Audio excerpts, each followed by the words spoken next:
Hola a todos, aquí Meijo Ferroviario.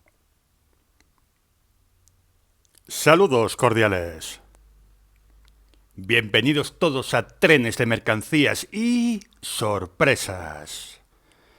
Especial retro fotográfico. Más mercantes con colores ochenteros. Continuamos estos episodios especiales de la serie, donde vamos a recordar trenes mercantes de otra época, de esos que no se olvidan. Imagen de portada. Locomotora inglesa de la serie 277 dando tracción a un fantástico tren con vagones de color rojizo de la época. ¡Vamos, que nos vamos!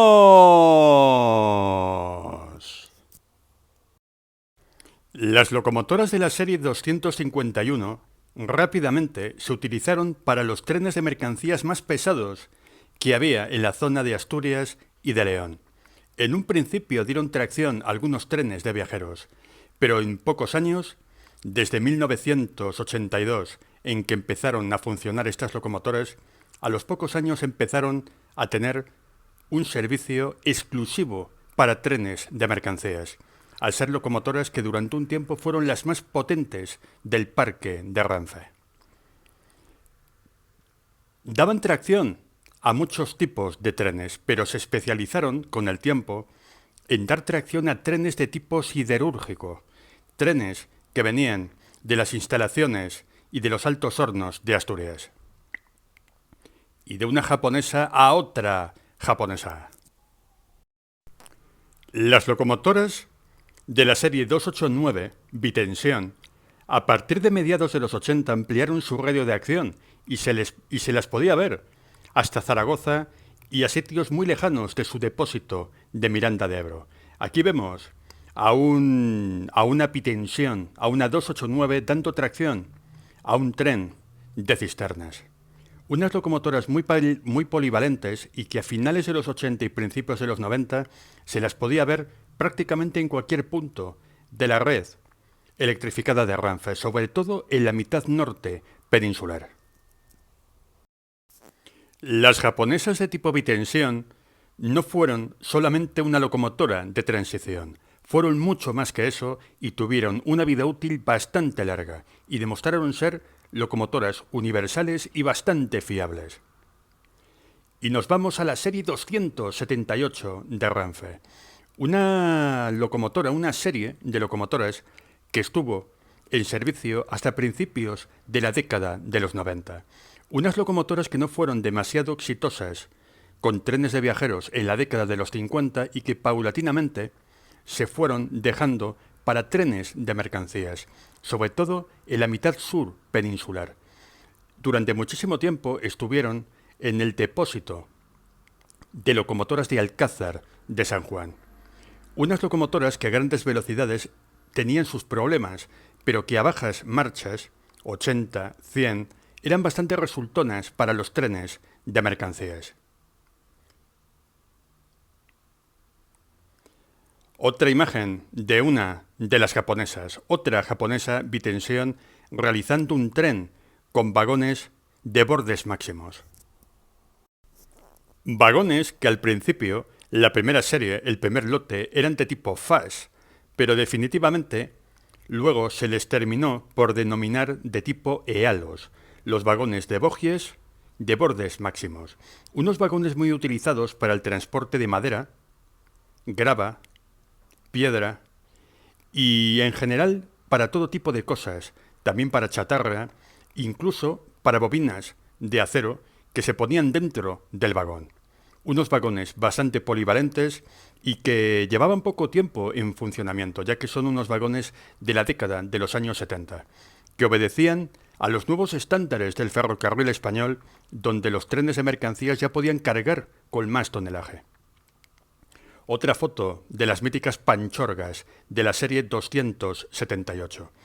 Estas locomotoras, muy pocas unidades, recibieron el freno dual, por lo tanto estaban dedicadas a los trenes con vagones de freno de vacío, que eran los más antiguos de la red, aunque algunas unidades recibieron el freno dual. Una de las razones por las que Renfe a principios de los años 90 desguazó tanto material fue en gran medida porque la mayoría de ese material era de freno de vacío, cuando además que la compañía ferroviaria española apostó decididamente por el freno de aire comprimido, ya que permite mayor tonelaje en los trenes y una mejor eficiencia en el frenado. Por entonces, hacia la década de los 80, el tráfico privado de cereal era mayoritario frente al de Renfe, una situación a la que volvemos en la actualidad. Después de unos años hegemónicos de Renfe, parece que las marcas tanto de material rodante como de tracción vuelven a ser las líderes. Y una composición mítica de los años 70 y 80, las locomotoras francesas Alstom de la serie 276, dando tracción a una larga composición de vagones Transfesa. Una composición entera de aire comprimido que desaparecería pocos años después con las bajas masivas que realizó Renfe. Imagen de Zaragoza, El Portillo. Una fantástica imagen. Una de las composiciones más clásicas en las mercancías de los ferrocarriles españoles. Además de Transfesa, Renfe también tuvo ese tipo de vagones, los vagones J3 de 2 ejes cerrados, ventilados, como se llamaban en aquella época. Y de nuevo, una inglesa, esta vez en Ponferrada, con un tren colector de mercancías. En la década de los 80 eran muy numerosos estos trenes, aunque habían decaído bastante con el cierre de las líneas de la red secundaria española, pero todavía se podían ver este tipo de trenes de mercancías con muchos vagones variopintos. Trenes que paraban prácticamente en todas las estaciones recolectando o dejando vagones. Unas locomotoras que valían para todo. La serie 277 de Renfe, aunque ya en la década de los 80 ya no llevaban expresos, pero sí se las veía a menudo por la zona de León, Ponferrada, llevando mercancías y trenes ómnibus de viajeros con material convencional. Pero en esa época, las reinas indiscutibles de Pajares era la serie 251. Aquí vemos esta fantástica locomotora dando tracción a una larga composición de vagones seguramente carboneros, ya que en esos tiempos, años 80, también años 90, había bastantes minas de carbón funcionando en Asturias, algo que se echa de menos en los ferrocarriles españoles. En los 80, la serie 251 era la más potente de Renfe y además tenía una decoración distintiva al resto de las locomotoras. La decoración azul y amarillo frente al verde que tenían la mayoría de las locomotoras, ya que Renfe optó por el verde y las franjas amarillas como uniforme, entre comillas, oficial de las locomotoras de mercancías. Pero todo eso fue cambiando con el tiempo. La serie 250 también recibió el azul y amarillo de Renfe, un color que iba a ser, a partir de 1982, el oficial de la compañía, pero que no se tradujo en pintar a todo el parque motor de la época. Unas locomotoras que tenían de velocidad máxima hasta 160 km por hora, que la idea era traccionar los trenes de viajeros más importantes de los 80, pero que después de varios bastantes problemas técnicos, pues tuvo que ser trasvasada prácticamente toda la serie a trenes de mercancías. Incluso en los años 80, en los primeros años de funcionamiento, la serie 250 se utilizó en la mayoría de los casos para trenes mercantes. Y nos vamos a un intermedio, a un paréntesis, para ver otras cosas curiosas. Aquí vemos una locomotora de la serie 250 en su segunda juventud, en la década de los 90 o 2000 quizás, dando tracción al tren lechero de Pascual, un tren que se veía bastante a menudo en la mitad norte de la red ferroviaria española. No os perdáis el monográficos de material motor, la serie 250 de Renfe, para que veáis la peculiar historia que tuvieron estas locomotoras. Unas locomotoras que iban a ser el buque insignia de Renfe en viajeros, pero que terminaron siendo unas locomotoras bastante resultonas para trenes de mercancías, para marchas de 100 y 80 km por hora. Parecía que la serie 250 iba a fracasar como la serie 4000 diésel, pero afortunadamente no fue así. La serie 250 tuvo una fantástica segunda juventud. Y otra imagen curiosa, uno de los primeros viajes de las locomotoras Bitrac cuando pertenecían a Comsa. Aquí la vemos pasando por Salamanca, entrando en la ciudad con un traslado de plataformas procedentes de Vilar Formoso. Unas locomotoras que actualmente están en el operador Captrain, con una decoración completamente diferente a la que vemos aquí. Una decoración verde, aquella que tuvo CAF, el fabricante, y Comsa, que recordaba un poco al color ochentero que tuvieron la mayoría de las locomotoras por entonces. Locomotoras de tipo híbrido o dual, que podían funcionar en líneas electrificadas y no electrificadas, aunque en la mayoría de los casos circulaban por líneas con catenaria. Se ha visto poco a esta locomotora en modo diésel. También vamos a recordar algunos viejos rockeros de aquellos que nunca mueren. Locomotora 6100 de Renfe o 261, en la década de los 70, en algún viaducto de la red catalana. Una fantástica imagen.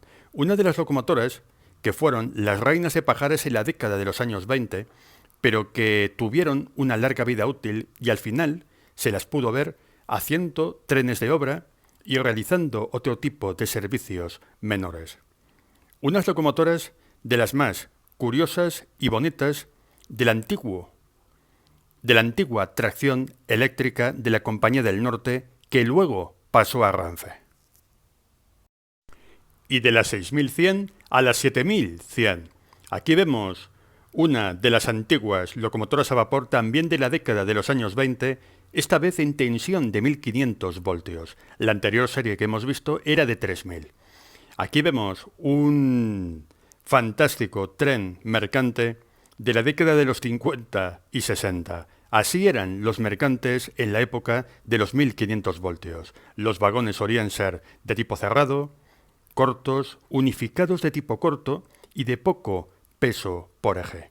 Había muchas limitaciones de peso en toda la red ferroviaria española. La serie 7100 o 271 fue también un tipo de locomotora bastante eficiente y que tuvo larga vida útil hasta bien entrados los años 70. Una de las locomotoras más emblemáticas de los 1500 voltios. Y nos pasamos a los 3000, a otra de las reinas de Pajares. La serie 277, antigua 7700, su primer depósito fue en Asturias, luego también en Santander y más tarde en León. En sus primeros años, cuando fueron reinas de Pajares, no solamente daban tracción a los trenes de viajeros más importantes de la red española, también realizaban los trenes de mercancías para poder cruzar el formidable y difícil puerto de Pajares. Otra muestra de cómo eran los mercantes de la década de los 50 y 60. El denominador común de la mayoría de los trenes mercantes de esa época eran el poco peso por eje y el parque de vagones que solía ser de 2 ejes y de chasis unificado corto, dadas las limitaciones por la calidad de la vía. Y nos vamos a uno de los grandes de los 1500 voltios, a la década de los 70 y en los últimos años de las míticas locomotoras Cocodrilo de la serie 7500 o 275. Aquí vemos a esta locomotora veterana ya en sus últimos años con un fantástico tren mercante, con algún tren colector que pasaba por la zona de Miranda de Ebro. Una de las locomotoras más impresionantes que han tenido los ferrocarriles españoles en tracción eléctrica. Una tracción a la que vamos a dedicar este episodio porque lo merece. El anterior episodio se lo dedicamos sobre todo a la tracción diésel con decoración ochentera y aquí decoración ochentera con algún guiño a otras épocas y también recordando a esta fantástica tracción eléctrica. Seguimos en la época en la época de Maricastaña, quizás los años 40 del siglo XX, donde todavía las locomotoras de la serie 6100 eran las reinas de Pajares. Continuamos en este fantástico puerto de montaña, un símbolo del ferrocarril español.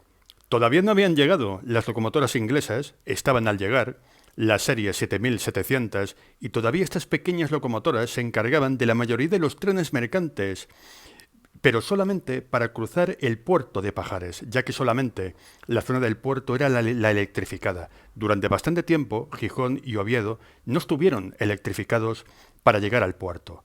Únicamente se utilizaba la tracción eléctrica para superar y coronar el puerto de Pajares.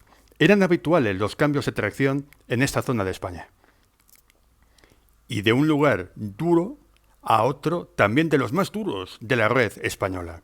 Nos vamos a la zona de Almería y Granada y a sus minas de hierro, donde podemos ver una locomotora japonesa ya con la decoración de la década de los 90 y al lado una diésel de la antigua serie 1300. Uno de los puertos y una de las zonas de España más difíciles y más duras para todo tipo de tracción.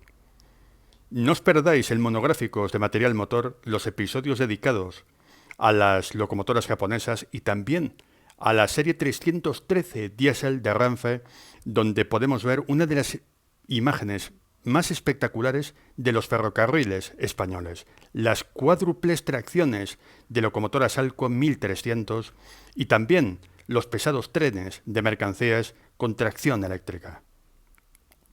Hemos visto a la serie 251 con su decoración original y aquí vamos a ver, ya en una época más reciente, la serie 251 con los colores de tracción Renfe amarillo y gris.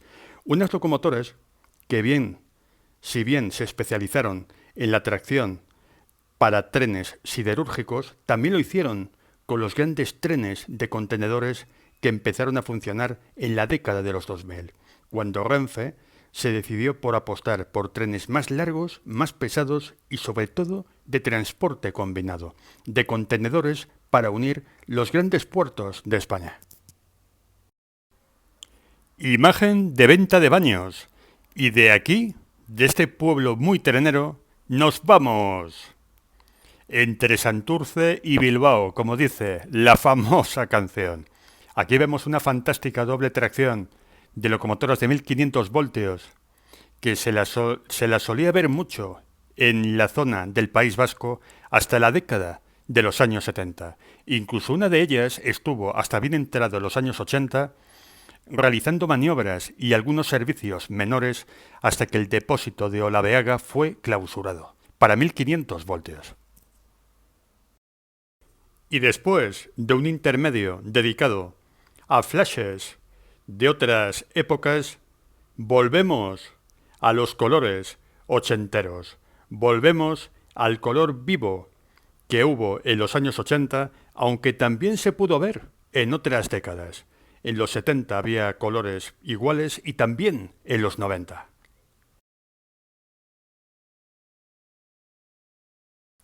Y nos vamos a Miranda de Ebro. Una imagen de los años 70, pero que nos muestra cómo eran los colores ochenteros que vimos en la década de los 80, cómo le quedaba otro tipo de material que no llegó a aquella década. Aquí vemos a una locomotora de la serie 7000. Se diferenciaba de la 7100 únicamente por el capot delantero. Era un caso muy parecido al de la serie 6000 y 6100. La serie 7000 y 7100, la única variación era el capot para hacer más bajo el peso por eje. Pues aquí vemos a esta fantástica locomotora dando tracción a un tren de cisternas y de tolvas, el Miranda de Ebro. Cuando el Miranda se veía prácticamente todo tipo de material. Luego ya en los 80 las cosas cambiaron. A principios de los 90, con estos colores muy típicos de los años 70 y 80, todavía circulaban las locomotoras panchorgas y en Villaverde Bajo se podían ver estas composiciones con vagones de bordes máximos. Unas locomotoras que, si bien no dieron el resultado adecuado, formaron parte del paisaje de la mitad sur de España, y en esta zona de Villaverde Bajo uno de los puntos neurálgicos de la red española, se veían mucho hasta principios de la década de los 90. Aquí vemos esta fantástica imagen donde vemos una locomotora de la serie 278 en un fantástico estado externo de conservación. El estado interno ya era otra historia. Pocos años antes hubo un intento de Renfe de modernizar estas locomotoras, pero no tuvo demasiado éxito la decisión. La serie 251 salía, a menudo, de Asturias y se la podía ver también en Miranda de Ebro a finales de los años 80 y principios de los años 90. Eran unas locomotoras que a partir de esa época ampliaron su radio de acción. Muchas de ellas llegaron incluso a Sagunto, en la Comunidad Valenciana, realizando uno de los servicios de trenes de mercancías más largos de toda la red ferroviaria española. Durante muchos años, los trenes con la tracción, con las locomotoras 251, solían ser siderúrgicos, pero con el tiempo también realizaron trenes de contenedores desde la zona de Silla hacia el resto de España. Una cobertura realmente impresionante, la de la serie 251. La serie 250, como hemos visto en anteriores imágenes, se la veía bastante a menudo por la zona de Zaragoza, Barcelona y Valencia. Y ya a finales de los 80 y principios de los 90, todos los trenes a los que daban tracción eran de mercancías. Aquí vemos una composición, una especie de tren colector en Zaragoza, el Portillo. Una de las estaciones más llamativas que han tenido los ferrocarriles españoles. Una estación que además duró relativamente poco tiempo, porque se construyó en la década de los 60 y fue demolida unas pocas décadas después para soterrar toda la zona del ferrocarril que pasa por esta zona de Zaragoza. Se puede ver al fondo de la imagen cómo crecían de manera amenazante esos bloques de viviendas. Apuesto que Zaragoza el Portillo fue víctima de la especulación urbanística que hubo en la década de los años 2000. En sus últimos años, las locomotoras inglesas de la serie 277 tenían que dar tracción a los trenes de mercancías con material más antiguo de toda la red ferroviaria española. Algunas de ellas recibieron el freno dual, pero la gran mayoría tenían freno de vacío y el parque de material remolcado era de lo más viejo que había en Renfe por entonces. Se las podía ver mucho, además de la zona de León, como hemos visto anteriormente, León y Ponferrada, se la veía a menudo por la zona de Galicia, de Orense y de Monforte de Lemos, dando tracción a los trenes más vetustos de mercancías que había por entonces, a finales de los 80, principios de los 90. A pesar de su gran calidad, la serie 277 no se libró del soplete y del desguace en la mayoría de las unidades. Solo unas pocas pudieron ser rescatadas. Y última imagen del episodio de hoy. Otra fantástica imagen de la locomotora inglesa, una inglesa de la serie 277 con un fantástico tren de mercancías en tierras gallegas, con este paisaje gallego tan peculiar, con tantos ríos y con tantos repechos, de poca altura, pero complicados. Aquellos colores ochenteros, en nuestra memoria y en nuestros corazones. Muchísimas gracias por vuestra atención, suscribiros, dar like, comentad, compartid y hasta el próximo video.